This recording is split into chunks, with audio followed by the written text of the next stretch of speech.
اس پر justice منصور علی شاہ صاحب سوال اٹھا رہے ہیں. وہ یہ کہہ رہے ہیں کہ ترمیمی آرڈیننس کے نفاذ کے چند گھنٹوں کے اندر ہی یہ آرڈیننس نوٹیفائی کیا گیا, کمیٹی کو دوبارہ تشکیل دیا گیا اور اس بارے میں کوئی وجہ بھی نہیں بتائی گئی. نہیں بتایا گیا کہ کیوں دوسرے سینئر ترین جج جسٹس منیب اختر کو کمیٹی کی تشکیل سے ہٹا دیا گیا ہے, نئی کمیٹی سے ہٹا دیا گیا ہے. آرڈیننس آنے کے بعد بھی سابقہ کمیٹی کام جاری رکھ سکتی تھی. اب یہ وہ بات ہے, وہ ہائی مورل گراؤنڈ ہے جو میں اور آپ کہہ چکے ہیں. ہم یہ بات پہلے کر چکے تھے کہ اگر یہ آرڈیننس منظور ہو بھی جاتا ہے, اس کی اوپر دستخط کر بھی دیتے ہیں صدر مملکت, تو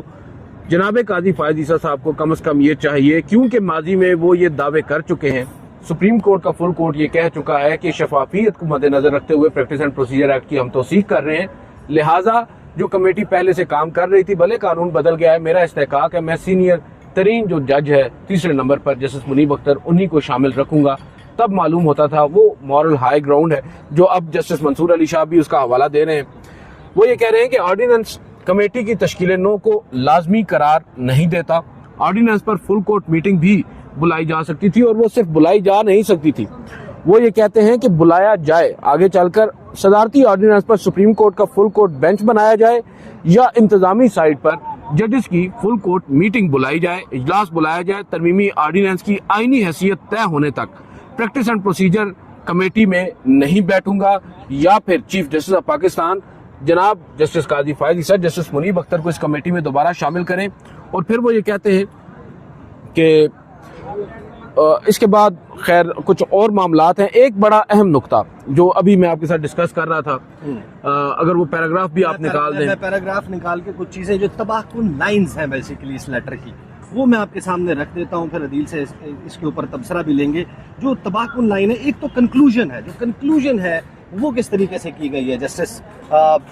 منصور علی شاہ کی طرف سے. انہوں نے یہ کہا ہے کہ یہ اپنے مدرجات اور اپنا مدعا سامنے رکھنے کے بعد جو 8واں پیراگراف ہے اس میں انہوں نے کہا ہے کہ لہٰذا therefore ان تمام چیزوں کو سامنے رکھتے ہوئے میں اس بات پر کبھی یقین رکھتا ہوں, فرم ویو رکھتا ہوں, کہ جب تک کانسٹیٹیوشنل ویلیڈیٹی آئینی حیثیت طے نہیں ہو جاتی ان امینڈمنٹس کی,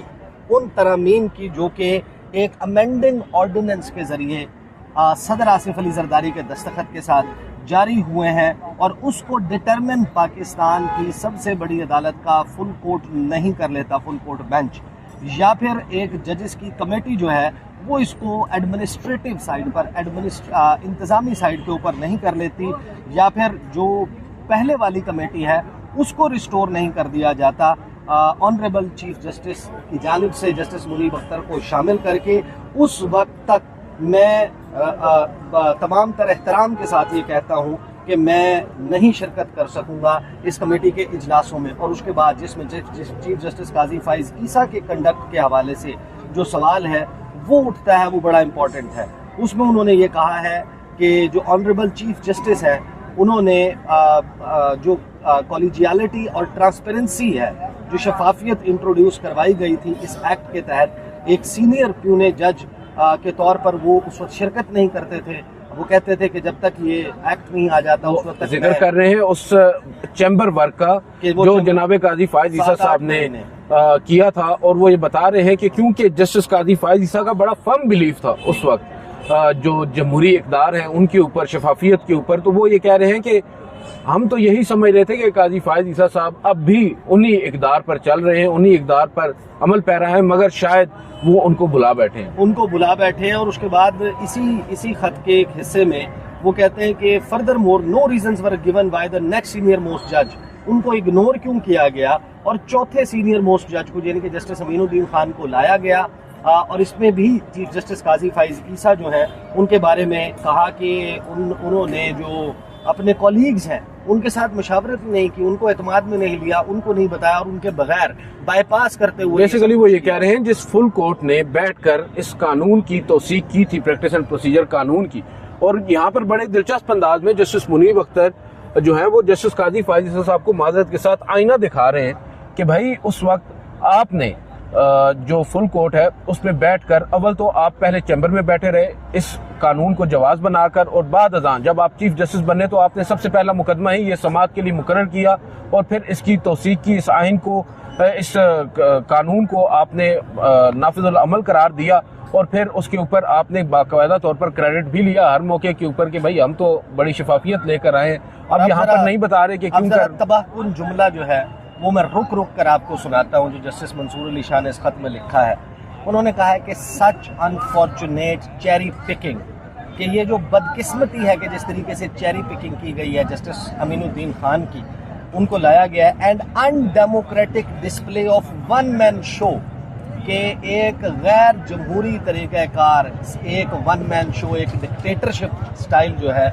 are precisely but the act try to discourage and replace, کہ یہی تو اس ایکٹ کا مرضی اور منشا تھی کہ ایک ڈکٹیٹر کے طور پر، آمر کے طور پر ایک شخص جو ہے وہ یہ تمام فیصلے نہ کرے. a stance that was upheld by the full court bench of this court in Raja Amir case, کہ یہی تو ہم نے کہا تھا. چیف جسٹس آف پاکستان نے اب بالکل غالباً وہی کیا ہے جو کہ اس سے پہلے ہوتا تھا، اور ایک ان ڈیموکریٹک ڈسپلے جو ہے ون مین شو کا وہ کیا گیا ہے. How lethal is this sentence? Sir یہ لیتھل ان سینس نہ صرف پڑھنے تک ہے بلکہ اس کے آفٹر ایفیکٹس میں آپ کو بتا دیتا ہوں. ایک تو آپ نے دیکھا ہوگا گو کہ اس خط کو ایڈریس کیا گیا ہے اس 3 رکنی کمیٹی کو، رجسٹرار صاحبہ کو، سیکرٹری صاحبہ کو یہ بھیجا گیا ہے، مگر اس خط کے آپ آخر میں آئے تو اس میں یہ بھی لکھا گیا ہے کہ تمام سپریم کورٹ کے ججز صاحبان کو یہ خط کی کاپی بھیجی جائے گی.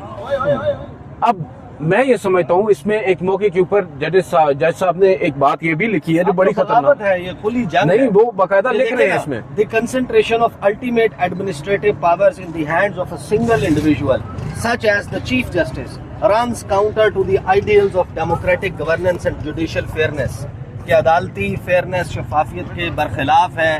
جمہوریت کے خلاف ہے کہ ایک شخص کے، ایک انڈیویجول کے ہاتھ میں جو کہ چیف جسٹس ہے، اتنی الٹیمیٹ ایڈمنسٹریٹو پاورز جو ہے وہ دے دی جائیں. اس سے بھی زیادہ خطرناک ایک بات ہے، وہ یہ کہہ رہے ہیں کہ یہ جو اب 3 رکنی کمیٹی از سر نو تشکیل کردہ 3 رکنی کمیٹی ایک آرڈیننس کے ذریعے اگر کوئی بینچز تشکیل دے گی، ان پر بھی انہوں نے شکوک و شبہات کا اظہار کیا ہے. جسٹس منصور علی شاہ صاحب نے کہا ہے کہ وہ کمیٹی جس سے فل کورٹ کی حمایت حاصل نہیں ہے، نہ ہی فل کورٹ بینچ کی، نہ ہی فل کورٹ اجلاس کی، اس کمیٹی کے تشکیل کردہ جو بینچز ہیں وہ بھی ان کوسچن ہیں، ان کے اوپر بھی ڈاؤٹس ہیں. ان ڈاؤٹس کو بھی دور کرنا ہے. اگر وہ دور نہیں ہوتے تو پھر عیسیٰ نقوی صاحب، پہلے ایک جج نے چند ماہ چیمبر ورک کیا تھا، اب کی بار نامعلوم کتنے لوگ کرتے ہیں چیمبر ورک. نظر آ رہے ہیں کیونکہ جو گیم پڑ رہی ہے، جس طرح کے حالات جا رہے ہیں ناظرین، نظر یہی آ رہا ہے کہ جسٹس منصور علی شاہ